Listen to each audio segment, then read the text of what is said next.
And we start tonight with a state of local emergency in Isabella County. There's at least 87 miles of roads that are either blocked off, closed, or barricaded right now, such as this one in Mount Pleasant, about 5 miles south of CMU's campus. You can see the road completely washed away and essentially split in half. The National Weather Service says the Chippewa River, which runs through Mount Pleasant, is at major flood levels, and it's the worst flooding they've seen in more than 30 years.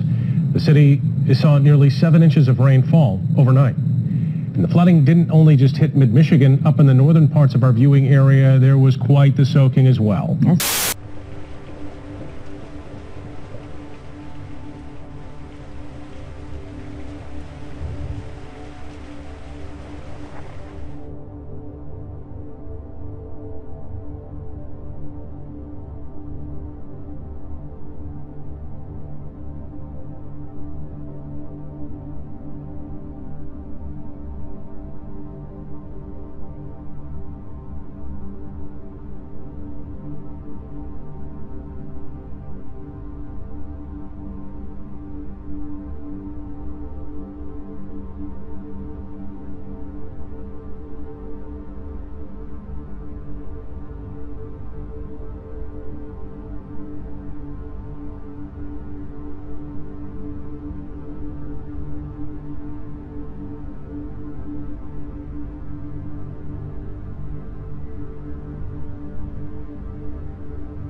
Billions of gallons of water go into the air every hour from the ponds, lakes, rivers, and oceans all over the world. In fact, everything that dries is giving water to the air.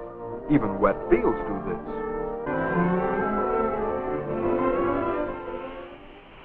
Yep, there's another way water can get into the air. The water on the doghouse roof dried pretty fast in the warm sun. This water disappears faster because the stove is hotter. The cloud from the spout of the tea kettle is condensation of the water vapor from the tea kettle hitting the colder air. The hot water in the kettle gives off water vapor to the air by rapid evaporation, just as rivers, lakes, and ponds give off water vapor to the air by slow evaporation.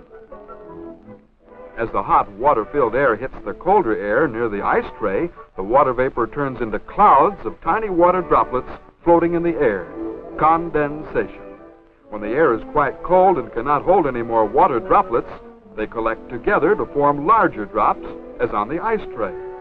And being too heavy to float in the air, they fall back to the earth as rain.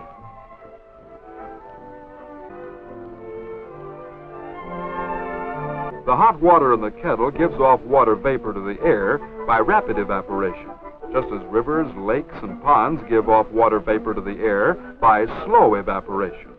The hot water in the kettle gives off water vapor to the air by rapid evaporation, just as rivers, lakes, and ponds give off water vapor to the air by slow evaporation.